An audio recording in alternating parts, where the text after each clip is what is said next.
ஒரு மேய்ப்பனுடைய பாரம் என்ன, ஒரு சபையினுடைய பாரம் என்ன, ஒரு சபையில் ஊழியம் செய்கிறவங்க என்னென்ன சொல்கிறாங்க, என்ன காரியத்தை மீண்டும் மீண்டும் சொல்கிறாங்க, அந்த பாரம் என்ன, அந்த பாரத்தின்படி அவங்க இருக்காங்களா நீங்கள் முதல்ல பார்க்கணும்.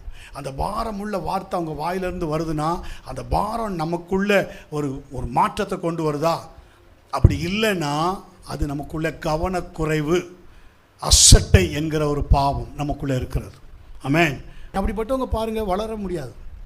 இந்த கவனக்குறைவாக இருக்கிறவங்க புத்தி சொல்கிறத கேட்டு ஒட்டஞ்சி நொறுங்கி ஒன்று அவங்க வந்து ஜெபிக்கணும், இல்லை சபையில் வந்து உட்காரணும். ரெண்டில் அதான் ஒன்று தான். நாளைக்கு பார்க்கலாம் அப்புறம் பார்க்கலாம்னா கேர்லெஸ்னஸ். எதை குறித்து கேர்லெஸ்னஸ்? என்ன நடந்துடும், ஒன்றும் நடக்காது. இன்னும் ஒருபடி மேலே போய் சில பேர் ஏசப்பா இருக்காங்க பார்த்துப்பாங்க, ஏசப்பா அப்படிலாம் விட்டுற மாட்டாங்க. நான் இப்படிலாம் நிறைய பேரை பார்த்துருக்கேன்.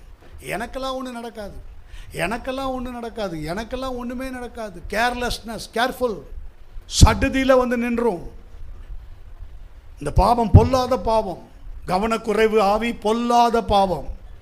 என்ன நடந்துருச்சு? எல்லாம் நல்லா தான் இருக்குது, ஒன்றும் பிரச்சனை இல்லை, எல்லாம் அதாவது காலத்தில் அப்படி நடந்துக்கிட்டு இருக்கு, எல்லாம் ஒரு ப்ராப்ளமும் கிடையாது. நோ. ஆமென்.